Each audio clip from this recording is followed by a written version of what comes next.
Ya, halo teman-teman semuanya. Kembali lagi dengan video pembelajaran Olimpiade Kebumian pada materi kita ke-8 ini. Di video ini kita akan membahas mengenai petrologi batuan untuk seri batuan metamorf. Nah, apa itu batuan metamorf? Ya, merupakan batuan malihan hasil batuan yang tak ada sebelumnya. Ditunjukkan dengan adanya perubahan komposisi mineral. Ada perubahan ya pastinya. Ini ada perubahan komposisi mineral, teksturnya, perubahan tekstur dan perubahan struktur dari batuan asal yang terjadi pada fase padat, yaitu solid state. Nah, terjadinya itu karena ada beberapa perubahan atau faktor yang membentuk perubahan itu, yaitu ada perubahan suhu, ada tekanan dan kondisi kimia di kerak bumi. Nah, ini jadi tiga ya, temperatur, tekanan dan kondisi kimia. Nah, macam-macam metamorfosa dibagi menjadi yang pertama ada metamorfosa isokimia, yaitu sistem tertutup, tidak melibatkan atau hanya sedikit ya, sedikit melibatkan perubahan komposisi kimia. Jadi di situ untuk metamorfosa isokimia itu berarti yang perubahannya itu karena temperatur sama tekanan. Ada juga yang dia metamorfosa alokimia jika dia melibatkan si kimia atau faktor perubahan kondisi kimianya dalam proses perubahan metamorfosisnya. Itu berarti metamorfosa alokimia. Nah, ini. Tipe metamorfosa ini kadang juga disebut sebagai metasomatisme. Nah, faktor penyebab terjadinya metamorfosa itu tadi kan ada perubahan temperatur, tekanan, dan adanya aktivitas kimia fluid atau gas-gas yang bersifat kimiawi ya, yang terintrus ke batuannya selama proses metamorfosis kan. Nah, perubahan-perubahannya itu yang tadi itu ada perubahan temperatur yang dapat terjadi karena adanya pemanasan langsung, ya, dia pemanasan langsung akibat adanya intrusi magma di kolom batuan yang diintrusinya. Misalnya ada dike, ada konkordan. Yang diskordan itu ya, konkordan sama diskordan, baik itu yang batolit melakukan efek langsung pemanasan ke batuan sekitarnya, atau ada dike, atau ada lakolit, pakolit. Nah, itu juga mampu mempengaruhi atau membentuk batuan metamorf di sekelilingnya. Ada juga karena perubahan suhu tadi itu karena perubahan gradien geotermal gitu. Jadi kan kalau makin ke bawah atau makin dalam, suhunya akan semakin panas. Nah, berikutnya ada faktor tekanan. Tekanan yang menyebabkan terjadinya suatu metamorfosa, tapi ini bervariasi sih besarnya. Jadi itu tergantung seberapa besar tekanan yang kebentuk gitu. Karena ini kalau yang tekanan ini juga hampir mirip ya sama gradien geotermal. Jadi tekanan ini dia akan semakin cenderung tinggi kalau misalnya makin dalam kedalaman si batu itu berada gitu. Nah, yang tadi terus yang berikutnya ada metasomatisme atau metamorfosa alokimia yang ada melibatkan fluida aktif yang sifatnya kimiawi ya. Yang perannya itu dari bisanya air, karbon dioksida, asam hidroklorik, dan hidroflorik. Umumnya bertindak sebagai katalis. Katalis itu berarti pemercepat ya. Pemercepat proses perubahan metamorfosisnya. Atau solvent yang bersifat membantu reaksi dalam proses penyetimbangan secara mekaniknya gimana. Oh, nah ini eh intinya dalam metamorfosis itu terjadi ada beberapa peristiwa seperti ada rekristalisasi. Jadi rekristalisasi yang terbentuk sebelumnya di batuan protolit sebelumnya itu terrekristal lagi bentuknya, baik itu nanti dari volumenya, struktur mineralnya, terus orientasi arahnya juga itu dia terbentuk lagi. Jadi itu terkristalisasi. Untuk yang arah tadi itu reorientasi ya. Dan kadang juga ada terbentuk mineral-mineral baru selama proses pembentukan si batu metamorf tadi gitu. Nah, ini ada tipe metamorfosa yang macam-macamnya itu ada metamorfosa regional atau metamorfosa dinamotermal. Nah, ini untuk metamorfosa ini terjadi pada daerah yang sangat luas ya. Ini tandain teman-teman. Daerah yang sangat luas dibedakan lagi tuh. Jadi misalnya ada metamorfosa orogenik. Orogenik itu di wilayah lipatan. Ada metamorfosa boreal. Ini dalam wilayah yang luas gitu ya. Misalnya ada suatu cekungan terus ada beban sedimen yang punya densitas yang berat. Nah, jadi boreal tuh penekanan lah gitu intinya. Jadi ada satu material yang menekan material lain di bawahnya yang berat gitu ya material itu. Terus material yang tertimpa itu akan membentuk proses perubahan dari kristal-kristalnya akibat efek tekanan yang pasti gitu. Kemudian ada metamorfosa dasar samudra. Ini kalau metamorfosa yang terbentuk di dasar laut. Nah, kemudian ada metamorfosa lokal. Nah, kalau terjadi pada daerah yang sempit, berkisar antara beberapa meter sampai beberapa kilometer aja. Ini kilometer sampai beberapa meter sampai beberapa kilometer. Dibedakan jadi yang pertama ada metamorfosa kontak. Ini Yang tadi aku bilang ya, misalnya ada intrusi. Nah, otomatis dia akan terbentuk efek baking atau efek bakar di sekeliling batuan yang diintrusi sama magma tadi atau komponen yang panas tadi gitu. Kemudian ada metamorfosa thermal kaustik, ada metamorfosa kataklastik ini untuk di wilayah patahan. Ada metamorfosa hidrotermal kalau misalnya terbentuk di wilayah-wilayah yang ada apa ya, pusat panas dan ada aliran fluida yang kuat gitu ya di wilayah-wilayah hidrotermal sih ini. Yang ini metasomatisme, jadi dia ada faktor fluida yang bersifat kimiawinya. Makanya metamorfosa hidrotermal itu bisa tergolong sebagai metamorfosa jenis alokimia. Kemudian metamorfosa impact, ini misalnya ada terjadi tabrakan meteoroid gitu. Nah, meteorit yang jatuh ke bumi, meteoroid yang masuk ke bumi terus jadi meteorit kan, nah, itu tuh dan berhasil masuk ke permukaan bumi dan menyisakan suatu bekas tumbukan. Nah, itu di sekeliling bekas tumbukan itu pasti ada metamorfosis rock atau batu-batu metamorf. Kemudian ada metamorfosa retrograde atau diopteris. Nah, ini untuk beberapa jenis apa ya, tipe metamorfosa atau lokasi-lokasi yang paling umum terjadi. Yang pertama kayak ada regional metamorfosis, itu wilayah pegunungan lipatan ya, regional. Ada boreal yang tekanan ini. Terus ada seafloor metamorphism, itu biasa berasosiasi sama mid oceanic ridge ya. Dan biasa juga tipe seafloor metamorphism ini juga hampir masuk ke golongan-golongan metamorfosis alokimia karena ada banyak reaksi kimia di sini. Dan juga di sini kan di sini ada juga sistem hidrotermal di wilayah laut dalam itu yang di mid oceanic ridge itu. Terus ada metamorfosa kontak, di sini lokasinya high pressure metamorphism juga dia bisa berasosiasi ke sana. Ini yang shock metamorphism. Metamorfosa shock ini juga disebut sebagai metamorfosa impact ya, tabrakan. Nah, ini yang disebut sebagai metamorfosa kontak. Jadi kayak ada batuan di sekelilingnya dari zona intrusi, misalnya ini batuan beku ya, batu-batu granit.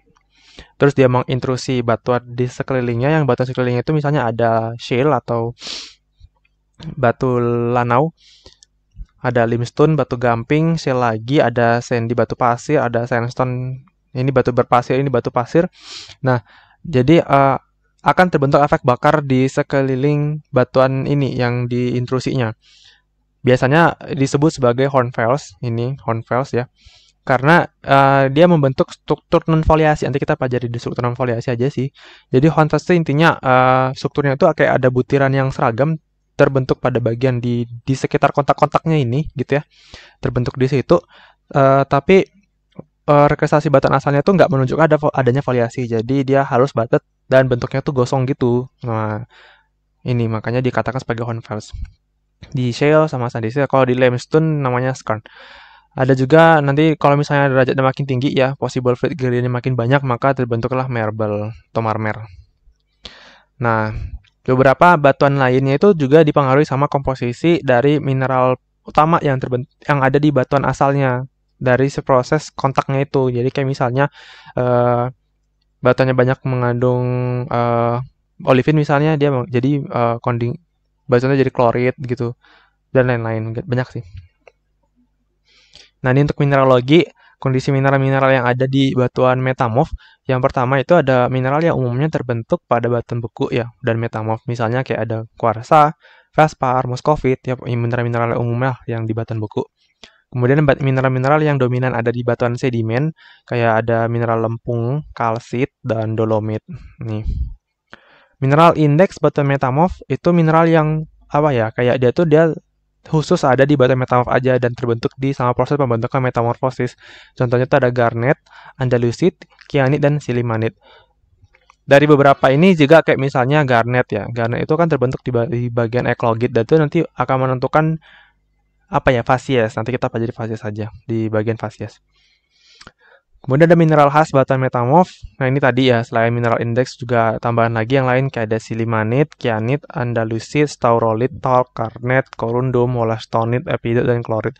Ini kode-kode angkanya ini menerangkan kondisi lokasi terbentuknya di mana ya. Kayak misalnya silimanit, kyanit, andalusit, staurolit ini.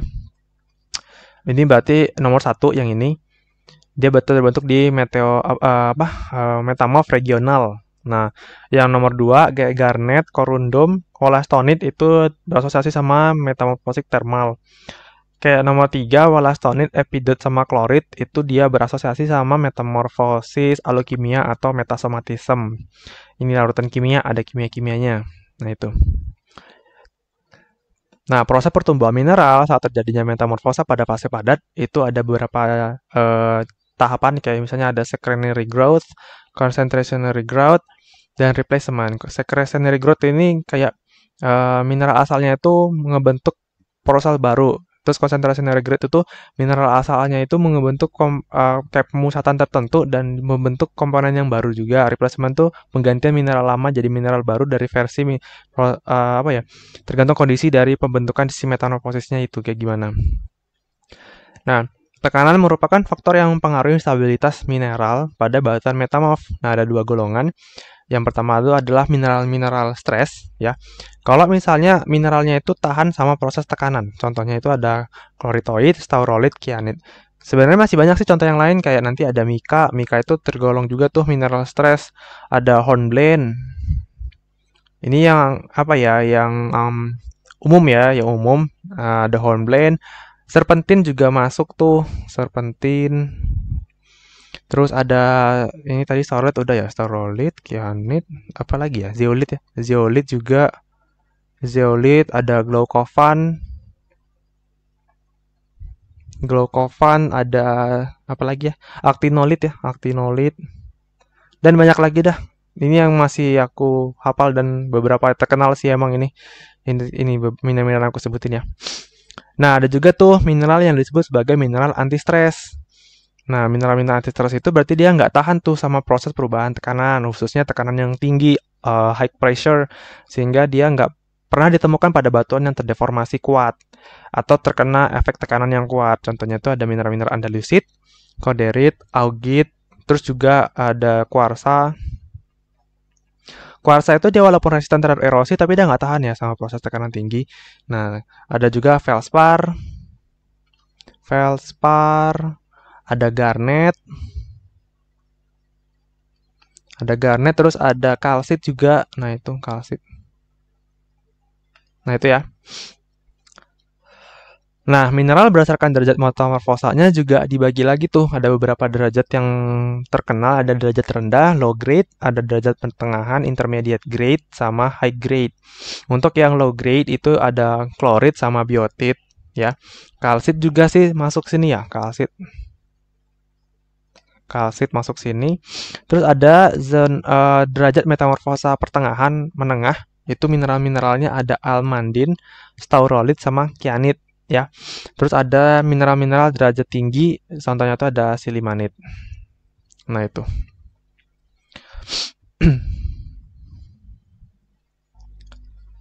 Nah, selanjutnya ada struktur batuan metamorf ya. Strukturnya itu ada 2 yang paling penting banget. Jadi teman-teman harus pahami banget kalau struktur batuan metamorf itu cuma ada 2 yang secara garis besar itu yang terbesarnya untuk bisa dipahami lah ya. Kayak ada foliasi sama non foliasi.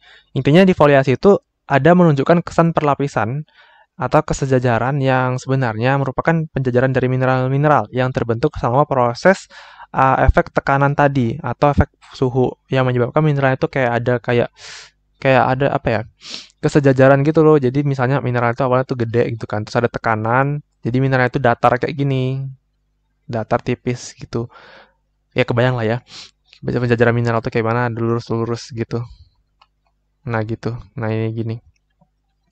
Nah, struktur foliasi itu ada 4 tuh yang paling terkenal. Ada 4 dan itu juga punya batuannya masing-masing. Dan satu lagi, batuan-batuan ini tuh saling apa ya, kayak berhubungan gitu. Misalnya nanti ini ada static cleavage kan. Nah, ini ada fillet. Jadi kayak nanti dari static cleavage bisa lagi berubah menjadi fillet. Nanti ada fillet, lanjut lagi ke tahapan berikutnya. Nah, kita bahas dulu yang static cleavage deh kalau gitu. Static cleavage itu struktur khas pada batuan sabak ya, batu sabak atau batu slate stone seperti schistosity tapi tanpa ada perlapisan gitu. Akibat permisahan dari macam-macam mineral atau segregation bending. Nah, peralihan dari sedimen yang berubah ke metamorf ya, yang masuk ke fase static cleavage ini masuk juga disebut sebagai derajat rendah. Nah, derajat rendah tuh dari kayak misalnya beberapa mineral batuan sedimen lempungan khususnya itu akan berubahkan dari lempung jadi batu sabak kan. Nah, ini itu masuk kategori derajat rendah karena mineral-mineral itu berukuran halus dan kesejajarannya itu halus memperlihatkan kayak belahan-belahan yang masih rapat gitu. Dan ada daun-daun mikanya di bagian static cleavage sini. Nah itu ya. Terus ada fillet. Fillet itu struktur pada batuan fillet. Ya namanya juga sama sih sama asal nama strukturnya. Tingkatan itu lebih tinggi daripada slate. Jadi derajatnya udah mulai naik. Sudah ada segregation bending dari mika halus. Nah struktur fillet itu sebenarnya hampir mirip sih sama struktur static cleavage, jadi agak susah bedain sih kadang-kadang. Jadi tapi di struktur ini tuh ya, di struktur fillet ini kayak hanya beberapa mineral di kesejajarannya yang sudah mulai agak kasar gitu. Kalau static cleavage itu kan bener-bener kayak halus gitu.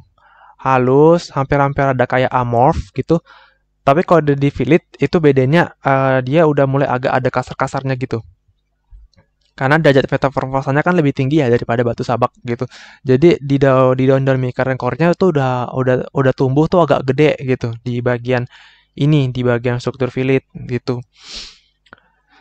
Jadi contoh batunya itu adalah batu fillet ya. Ini aku kotakin. Kotakin batu fillet di batu sabak. Terus ada skistose. Skistose itu struktur batuan metamorf yang sudah memperlihatkan foliasi secara jelas oleh kepingan-kepingan struktural mika, memberikan belahan yang rata, sering merupakan perulangan mineral pipih dan berbutir. Skistosity itu dia strukturnya tuh intinya tuh ada mineral-mineral pipih ya. Nih aku sebutin. Ada di semun juga sini struktur pipih. Mineral pipih. Mineral-mineral pipih atau yang dia itu bisa ngebentuk struktural mika itu contohnya tuh kayak ada biotit ya, ada muscovite, ada feldspar juga. Nah ini tiga mineral ini yang mewakili golongan-golongan mineral pipih atau mikaan gitu ya, lebih dominan. Nah jadi di skistose itu yang mineral-mineral pipihnya itu lebih dominan dibandingkan mineral butiran. Nah struktur ini tuh kebentuk di zona-zona regional biasanya, di metamorfosa regional ya, di metamorfosa regional. Dan kadang kadang keping-kepingannya itu juga menunjukkan mineral-mineral yang lain juga ada bisa terbentuk di sini. Contoh mineral lainnya itu kayak ada mineral talc, ada kayak klorit juga. Nah, ada klorit dan lain-lain. Di samping memang karena adanya mineral pipih ini ya, jadi kadang dia kebentuk juga tuh mineral-mineral sekundernya kayak ada talc sama klorit. Selanjutnya ada gneisose atau gneisik. Gneisik atau gneisose sama terserah lah ya, mau bilang apa kayak gimana. Ini struktur batu metamorf di mana foliasinya diperlihatkan oleh penyusunan mineral granular dan memperlihatkan belahan yang nggak rata. Nah, ini nama batuannya adalah, oh iya, untuk yang skistose itu, nama batuannya itu batu sekis ya. Sekis. Jadi nanti tergantung warna lagi, kayak misalnya ada sekis hijau, dia tuh berarti dominan mineral sekunder, pemberi warnanya ada klorit gitu. Ada sekis biru, nah, tergantung mineral pembentuknya. Tapi yang dominan nanti ada sekis hijau sama sekis biru yang masuk ke bagian zona fasies. Nanti di fasies itu ada fasiesnya sendiri gitu, ada sekis hijau sama sekis biru.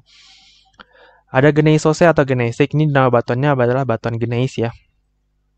Ini batuannya tuh berasal dari batuan granit, berubah menjadi batuan metamorf, nama batuannya adalah gneis.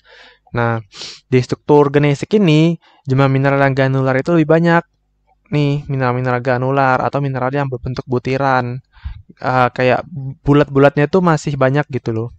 Nah, itu lebih banyak daripada mineral pipihnya. Nah, biasanya terbentuk di zona regional derajat tinggi, di zona struktur dari si gneis ini gitu.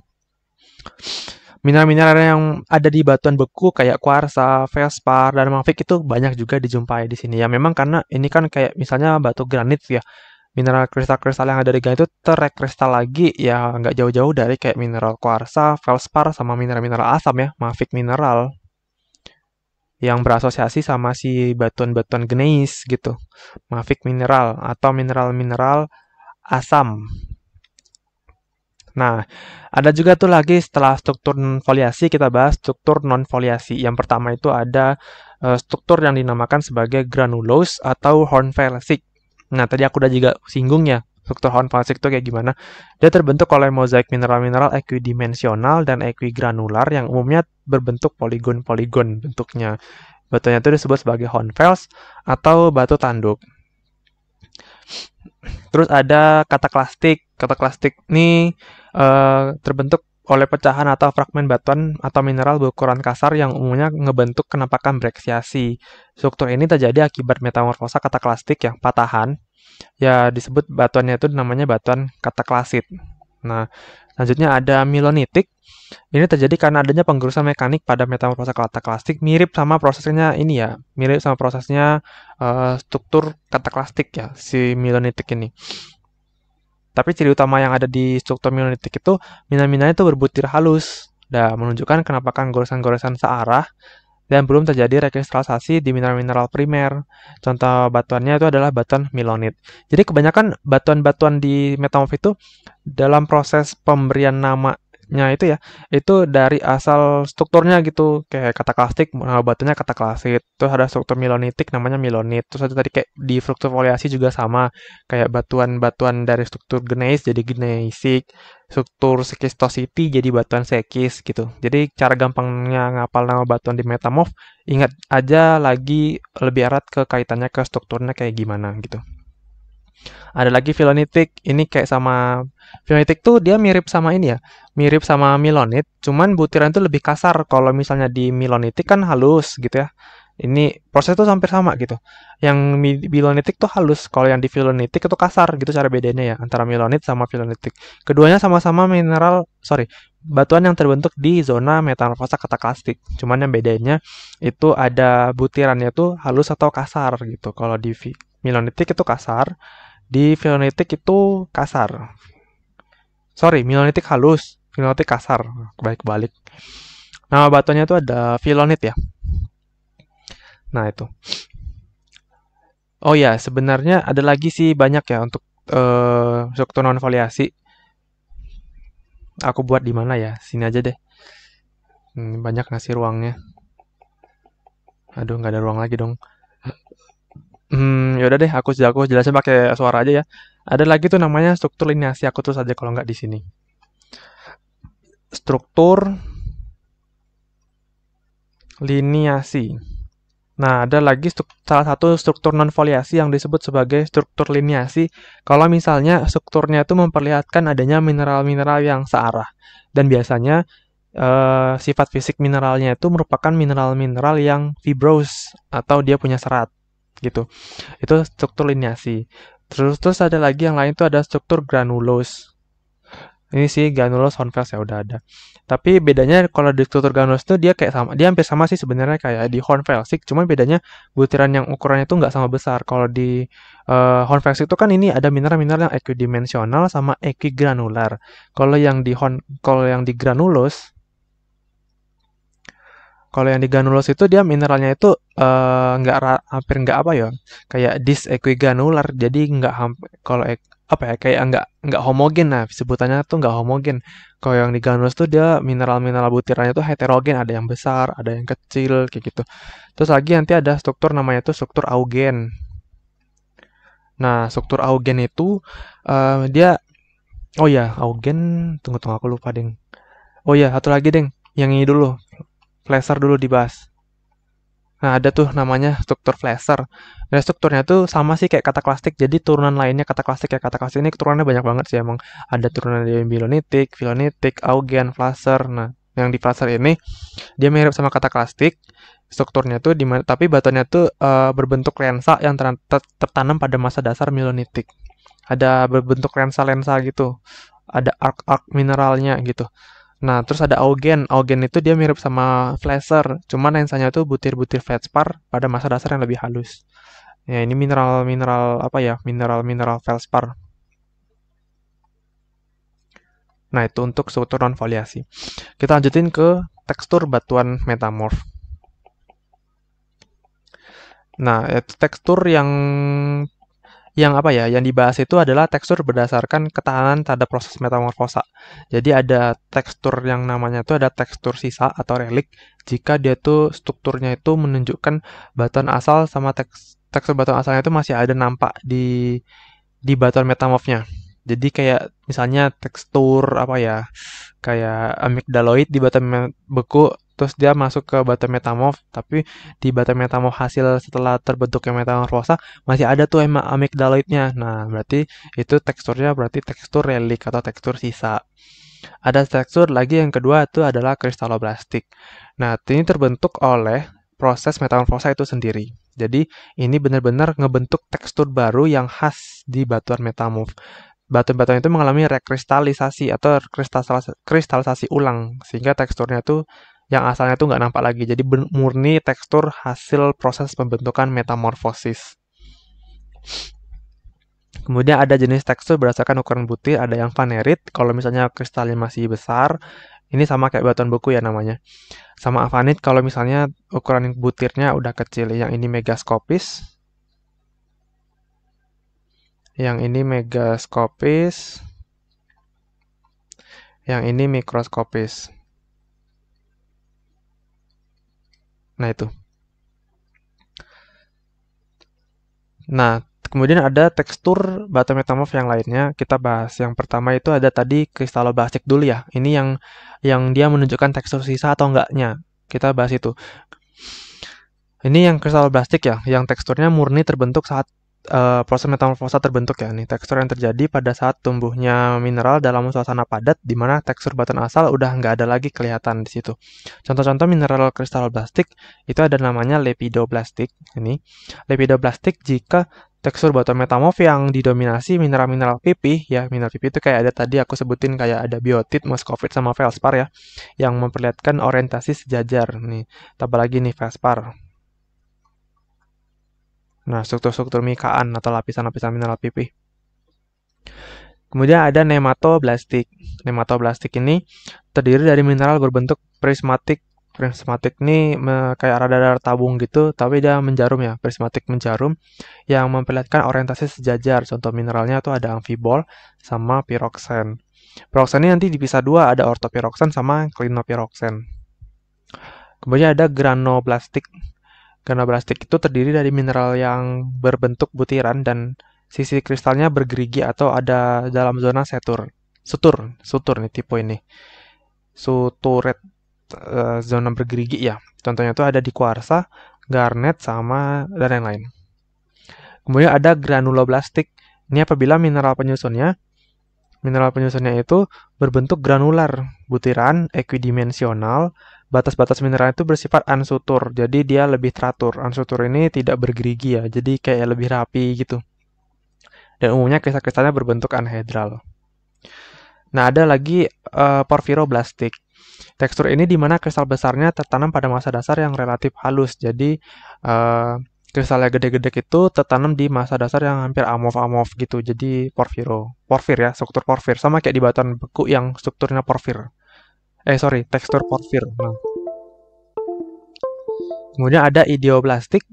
Idioblastik itu tekstur di mana bentuk-bentuk mineralnya penyusunnya itu berbentuk euhedral. Euhedral nih nanti ada beberapa istilah ya berdasarkan tingkat kenampakan muka mineral. Ada nanti kayak istilahnya itu euhedral. Kalau misalnya bidang muka kristalnya itu dia dengan mineral apa ya? Dengan kayak bentuk kristal sama butir mineralnya itu punya bidang kristal yang hampir sempurna gitu kayak euhedral. Terus nanti kalau misalnya jumpa di mineral apa ke bentuk butir yang subhedral,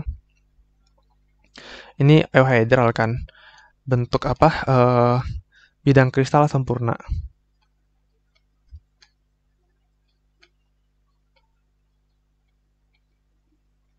Nah nanti tuh ada yang namanya itu subhedral.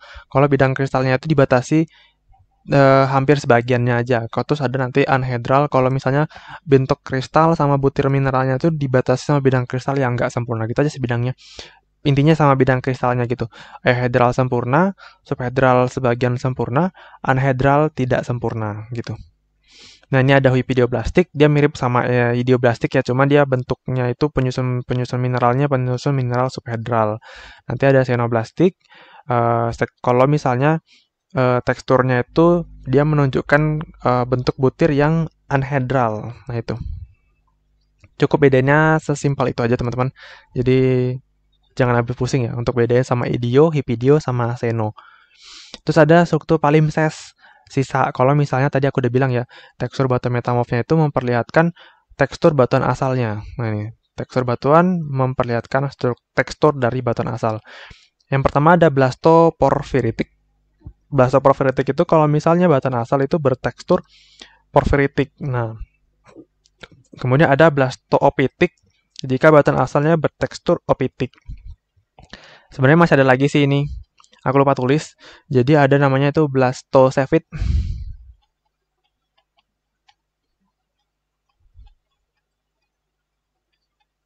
Nah, gini tulisannya kalau nggak salah ya. Blastosefit itu misalnya teksturnya itu tekstur pasir.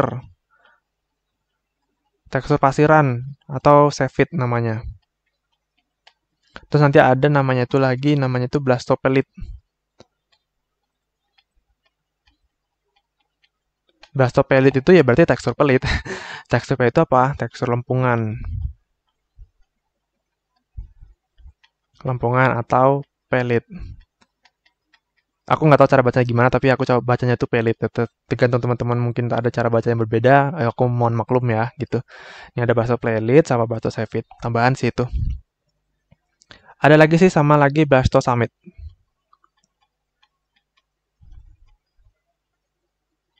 Blastosamit itu ya samit. Samit itu batu pasir, tapi ukuran butirnya itu beda sama si sefit. Kalau misalnya di sefit ini dia bentuk butirnya tuh homogen ukurannya ya, homogen ukuran butir. Ini aku catat di sini teman-teman, nanti di post aja. Terus ada bakso summit. Bakso summit itu juga pasir ya, juga pasir sama kayak sefit, cuman di summit itu dia itu butirnya itu heterogen. Jadi ada butiran yang batu pasir yang klastika-klastikanya itu ada yang gede, terus ada yang kecil juga. Nah itu heterogen dah. Pokoknya dia nggak sama. Nah, kemudian kita masuk ke tekstur khusus yang nampak di ini ya, yang umumnya nampak di beberapa mineral yang ukurannya itu lebih besar dari mineral lainnya, kristal yang lebih besar. Oh iya sorry, porfiroblastiknya ini ya. Tadi udah dibahas sih porfiro. Atau ada poikiloblastik atau sieve tekstur. Kalau misalnya tekstur porfiro yang di awal itu dia punya porfiroblast yang tampak melingkupi beberapa kristal yang kecil. Jadi ini khusus bentukan dari porfiro, cuman mineral atau butir mineral yang gedenya itu dia melingkupi kristal-kristal yang lebih kecil. Terus ada mortar texture, yaitu bila fragmen mineralnya itu lebih besar terdapat pada masa dasar material yang berasal dari kristal yang sama yang terkena pemecahan atau crushing. Ada decused tekstur jika tekstur kristal plastik batuan polimineralik yang tidak menunjukkan adanya keteraturan orientasi. Ada saccharoidal tekstur kalau misalnya dia bentuknya tuh kayak gula pasir, jadi kayak titik-titik gitu. Nah, bata metamorf yang hanya mempunyai satu tekstur namanya tuh homeoblastik. Nah, ini. Kalau misalnya teman-teman ngejumpai itu ada mineralnya itu ternyata dia gabungan ada blastopelitnya, terus ternyata juga ada tekstur dari komponen kristaloblastiknya tuh, misalnya granuloblastik. Nah, maka kita sebut sebagai mineral atau batu metamorf yang punya tekstur heteroblastik. Karena dia punya tekstur yang lebih dari satu. Lebih dari satu tekstur. Kalau homeoblastik itu punya satu tekstur doang gitu. Nah, ini untuk penamaan dan klasifikasinya. Untuk penamaan batu metamorf tadi didasarkan pada kenampakan struktur. Tadi aku udah jelasin juga ya, nama batuan itu berasal dari strukturnya dan juga kadang disebut juga dari dari teksturnya, sorry. Nah, digunakan kata tambahan yang menunjukkan ciri khusus batuan, misalnya adanya kebadan mineral. Nah, tadi aku udah bilang juga beberapa mineral itu mempengaruhi nama dari batu metamorf. Contohnya kayak sekis klorid, ini nanti jadi sekis hijau. Gitu, kayak gitu. Ada juga nama batuan beku yang punya komposisi yang hampir sama, misalnya kayak granit, jadinya gneis. Ya, ada juga mineral penyusun utama, misalnya batuannya itu terbentuk dari batuannya itu dari batu pasir, tapi batu pasirnya itu dominan sama mineral-mineral kuarsa, ya kan? Nah, itu jadi batu pasir tadi berubah menjadi batuan metamorf yang disebut sebagai kuarsit. Nah, ini. Jadi juga dipengaruhi sama mineralnya. Ini warna mineral, ini nama batuan bekunya, ini mineral penyusun utama persentasinya berapa persen gitu ya, dominan atau enggak. Terus nanti ada fasisnya juga. Nah, di fase 1 contoh ada fase granulit. Nanti kita pelajari fase-fasesnya ya. Aduh, notifnya ganggu dah ini. Nah, kemudian batuan metamorf lain yang banyak dikenal tuh antara lain kayak ada amfibolit. Nah, ini amfibolit tuh kalau misalnya butir-butir sedang kasar, terus mineral utama penyusunnya adalah mineral amfibol. Ini sama kayak komponen yang ini ya, eh, mineral penyusun utama gitu. Amfibolit berarti banyak mineral-mineral amfibol dan plagioklas. Menunjukkan ini kalau dari derajat foliasi atau enggak foliasinya, amfibol itu mirip sama foliasi schistosity. Jadi dia mineral-mineral prismatiknya tuh ada arahnya, ada terorientasi. Ini untuk serpentinit karena banyak mineral serpentin. Nah itu. Ada marmer ini dari batuan-batuan karbonatan. Misalnya ada batu gamping mengalami proses pembakaran secara metamorfosa kontak, dan itu maka terbentuklah batu marmer. Dan dia merupakan tekstur dari granoblastik karena dia ada zona-zona suturnya. Kalau granuloblastik itu kan dia unsutur ya. Itu ada quartzit kalau dia dari mengandung mineral-mineral kuarsa, ada soapstone jika dia mineral talc, ada eklogit. Ini eklogit itu butirnya tuh sedang kasar. Terus mineral utama penyusunnya itu adalah pyroxene ompasit. Pyroxene ompasit itu kayak mineral dioksida kayak sama natrium sama aluminium bersamaan. Dan garnet kayak pyrope. Ada rhodingit juga, ini komposisi kalsium silikat ya tuh cukup tinggi ya. Yang terjadi akibat proses alterasi metasomatik. Jadi rhodingit ini termasuk komponen atau golongan-golongan metamorfosa alokimia ya, rhodingit itu. Nah, batuan beku basa di dekat batuan beku ultrabasa yang mengalami serpentinisasi. Nah, berikutnya klasifikasi batuan metamorf itu didasarkan pada 3 hal. Nah, yang pertama kita pelajari itu adalah berdasarkan komposisi kimianya. Klasifikasi ini ditinjau dari unsur-unsur kimia yang dikandung sama batuan metamorf yang mencirikan batuan asal atau protolit. Terbagi jadi 5 kelompok. Kelompok yang pertama adalah kelompok mineral metamorfosis kalsik. Itu batuan metamorfnya itu berasal dari batuan yang bersifat kaya unsur aluminium. Umumnya terdiri atas batu lempung sama batu serpih. Nah, contoh batuan metamorfnya adalah batu saba sama batu filit. Dari struktur foliasi stratigraphic sama filitik. Kemudian ada batu-batuan feldspatik kuarsa. Ini batuan metamorf yang berasal dari batuan yang kaya akan unsur kuarsa dan kaya unsur mineral feldspar. Nah, batuan asal atau protolitnya itu umumnya terdiri dari batu pasir, batu beku basa, contohnya itu ada gneiss. Ada batuan-batuan kalkarius. Ini kalau misalnya batu metamorfnya berasal dari batuan karbonatan kayak batu gamping sama batu dolomit, itu jadinya marmer. Ini marmer tergolong sebagai klasifikasi golongan batuan metamorf kalkarius. Ada juga golongan batuan metamorf basic atau dasar. Itu tentu batuan metamorf yang berasal dari batuan beku basa, semi basa, dan menengah, serta tufa dan batuan sedimen yang bersifat napalan, yang banyak kandungan unsur kalium, aluminium, besi, dan magnesium. Kemudian ada batuan metamorf magnesia. Kalau ini batuan metamorfnya berasal dari batuan yang kaya akan unsur magnesium. Contohnya itu ada serpentinit sama sekis hijau. Green sekis atau sekis klorid. Terus nanti ada klasifikasinya berdasarkan asosiasi di lapangan gitu. Jadi kadang-kadang dipakai tuh kriteria lapangan dan asosiasi mineral serta tekstur yang berhubungan dengan alamnya dan penyebab tekanan serta temperatur. Misalkan pada zona patahan tuh, zona patahan kan berarti dia masuk ke area kataklastik kan. Nah, didapatin batu metamorf dengan struktur kataklastik. Nah, ini maka di sini kita dapat memperkirakan jenis metamorfosanya. Jenis apa ya? Jenis bisa dari strukturnya juga atau dari komponen mineral yang mengalami proses kataklastik itu. Berikutnya ada berdasarkan komposisi mineral. Nah, ini didasarkan pada fasies metamorfosa, sehingga setiap batu metamorf itu akan punya komposisi mineral spesifik gitu. Jadi hal ini disebabkan karena bila batuan asal punya komposisi mineral yang khas, maka akan menghasilkan batu metamorf dengan komposisi mineral yang khas pula. Ini yang tadi itu ya, yang kayak misalnya mineralnya itu dominansinya kuarsa, jadi batu kuarsit. Amphibol berarti amphibolit. Serpentin berarti serpentinit. Nah itu, jadi komposisi mineral itu mempengaruhi proses klasifikasi batuannya kayak gimana gitu. Kebayang lah ya maksudku kayak gimana. Terus yang selanjutnya ada berdasarkan struktur sama tekstur. Ini tadi juga udah aku singgung sih, struktur kayak filitik jadi filit, static cleavage jadi batu sabak, ada sekistosity jadi batuan sekis gitu ya. Ada geneisik jadi batuan geneis ya. Ya gitulah. Nah, kita pelajari yang selanjutnya itu ada fasies metamorfik. Nah, fasies itu apa? Jadi fasies itu kayak pengelompokan ya. Pengelompokan batuan itu termetamorfosa dalam kondisi yang sama atau enggak gitu. Kondisinya itu dipengaruhi sama yang T sama P tadi. Nah, ini. Jadi dua faktor utama tadi itu ini. Dia apa ya? eh Dominansinya itu sama T sama P-nya itu. Nah, tiap fase metamorfik itu dibatasi sama tekanan dan temperatur tertentu ya, serta dicirikan sama hubungan keteraturan itu sama komposisi kimianya gimana. Nah, untuk fasies itu ini dibagi ada beberapa fasies. Fasiesnya tuh yang ini ya, teman-teman.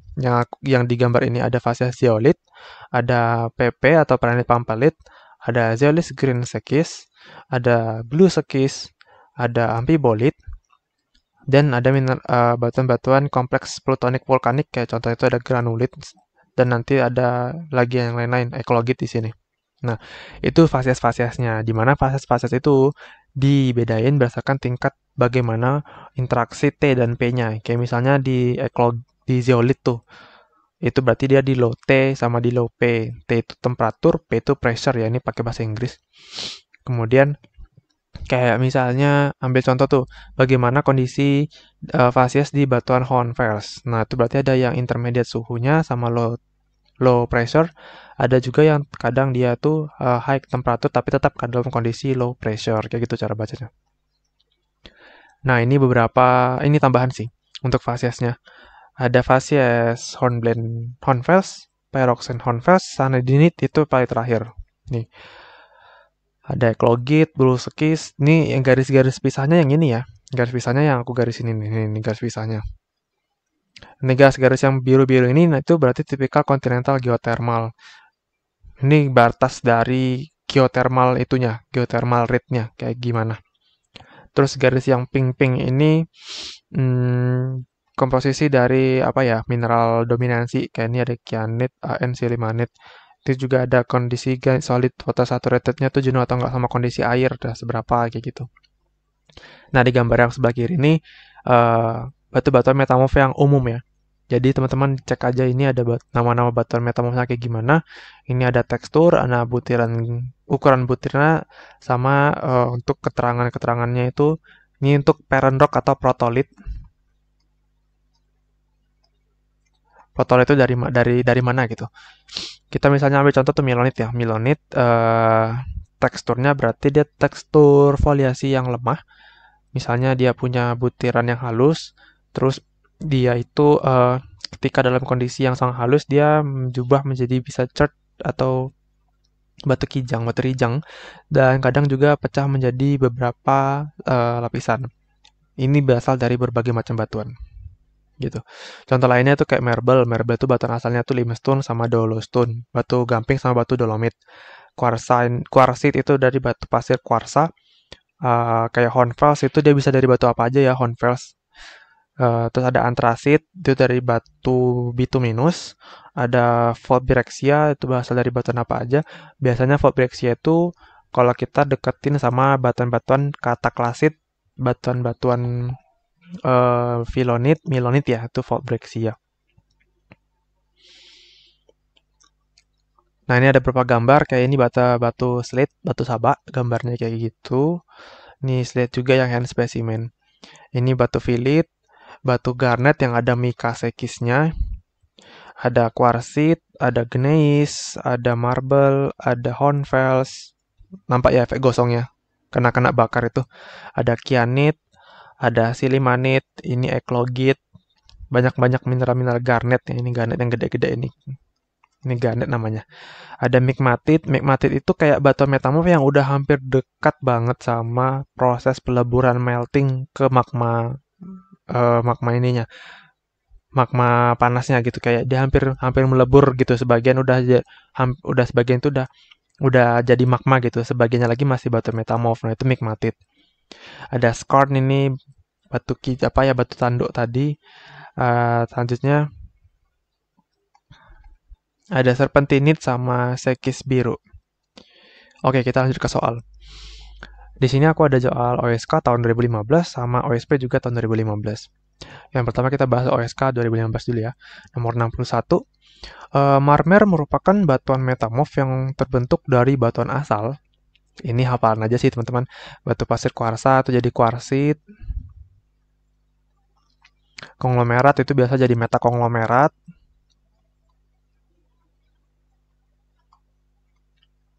Ya, batu metakonglomerat. Batu gamping ini ya, nih jawabannya ya, marmer. Aku lupa tuf itu jadi batu apa. Nanti tolong kasih komentar atau beritahu aja sih tuf itu aku lupa sih jadi batu apa. Granit itu jadi gneiss. Karena kalau nggak salah tuf itu kan dia endapan piroklastik ya. Jadi kadang di beberapa buku yang aku baca tuh piroklastik itu dia teresedimen lagi gitu. Jadi dia tergantung lagi dari batuan yang telah teresedimen itu batuannya apa gitu. Bisa aja dia tuf itu dia gabung teresedimented lagi jadi batu konglomerat. Nanti kalau dia berubah jadi batu metamorf ya jadi batuan metakonglomerat gitu. Kalau misalnya tufannya itu kayak kuarsa, terus dia teresedimented lagi jadi vulkaniklastik yang dia itu udah terendapkan lagi ya jadi batu pasir gitu, otomatis dia jadi kuarsit. Nggak, tapi tuf itu yang aslinya tuf langsung ke metamorf aku belum tahu sih jadi batu apa. Jadi jawabannya C ya. Kemudian nomor 62, proses metamorfosa lokal yang disebabkan oleh jatuhnya meteor ke bumi itu namanya apa? Tadi udah aku kasih tahu juga ya. Ini jawabannya A. Metamorfosa impact, tumbukan ya. Kalau pembakaran tuh apa ya? Combustion itu bisa tadi proses intrusi batuan beku daik gitu ya, magma yang mengintrusi itu efek pembakaran. Dislokasi itu patahan, itu kata kadang juga disebut sebagai kata klastik ya ini. Dislokasi atau kata klastik sama. Dislokasi itu patah, kata klastik ya. Misalnya mineral apa batuan itu batuan kata klasit. Ini Hornfels. Ini kata klasit. Yaitu ada metamorfose meteorit. Ini salah ya, nggak ada sih metamorfisme meteorit. Pyrometamorfisme ini apalagi istilahnya ngasal banget sih pyrometamorfisme. Ini ada OSN tingkat provinsi soal nomor 8. Pada daerah yang mengalami aktivitas tektonik berupa pensesaran dan terobosan pada peta di atas kemungkinan ditemukan jenis batu metamorf yang sifatnya, ini gambarnya. Ada batuan D, dari gambarnya ini batuan granit. Dia terus mengintrusi dalam zona yang dekat sama patahan. Maka ini jawabannya apa? Kontak iya. Tapi burial enggak. Burial itu dia ada tumbukan dari meteor atau benda langit yang berat. Burial itu beban berat gitu, beban berat. Ini salah ya. Burial dan impact salah, nggak ada meteor jatuh di situ. Nah, jawabannya kontak dan kata klastik ya. Ini ada kontak di sini, dia ada efek bakar di sekelilingnya. Dan tapi di batuannya itu juga terbentuk tuh struktur-struktur apa ya, kata klastik di wilayah patahan ini gitu. Nah, ini kontak dan kata klastik jawabannya. Impact udah nggak mungkin, impact juga salah. Nah, nomor 9. Apabila batuan B terkena intrusi batuan D, ini batuan B ya, terintrusi sama batuan D ini batu granit, maka kemungkinan besar batu metamorf yang ditemukan pada daerah intrusi, ini daerah intrusi ya, sekeliling aku yang aku arsir ini dia, ini akan terbentuk apa tuh? Nah, kalau kita nggak tahu batuan apa, B ini batuan apa ya, terus batuan C itu batuan apa, umumnya struktur dari non-foliasi yang disebut sebagai struktur Hornfelsik itu terjadi pada semua jenis batuan. Ya teman-teman, memang tapi terkadang ada juga yang beberapa jenisnya itu membentuk struktur batuan baru gitu, kayak dia terkena efek bakar. Contohnya itu kayak di kuarsit ya, nggak salah. Itu tapi dia kebanyakan itu memang namanya itu batu Hornfels. atau batu apa ya? Eh, struktur-struktur konvelsik ya, yang apa ya, batu tanduk yang nggak salahku. Ya, jadi itu strukturnya tuh konvers ya ini. Sekis nggak mungkin, sekis itu di wilayah subduksi. Marmer itu kalau kita tuh tahu ya, batuan itu tadi tuh merupakan batu gamping, kuarsit itu enggak juga, tapi ya jadi yang jelas itu konvers. Sorry. Nah, itu konvers ya. Oke, oke, materi kita sudah selesai. Cukup sekian pembahasan kita di batuan metamorf. Barangkali bisa dipahami dengan baik ya buat teman-teman semuanya. Sebelumnya aku juga mohon maaf jika ada penjelasan yang kurang memuaskan atau ada penjelasan konsep yang salah. Aku tutup wabillahi taufiq wal hidayah. Wassalamualaikum warahmatullahi wabarakatuh. Sampai jumpa di video materi selanjutnya. Batuan piroklastik.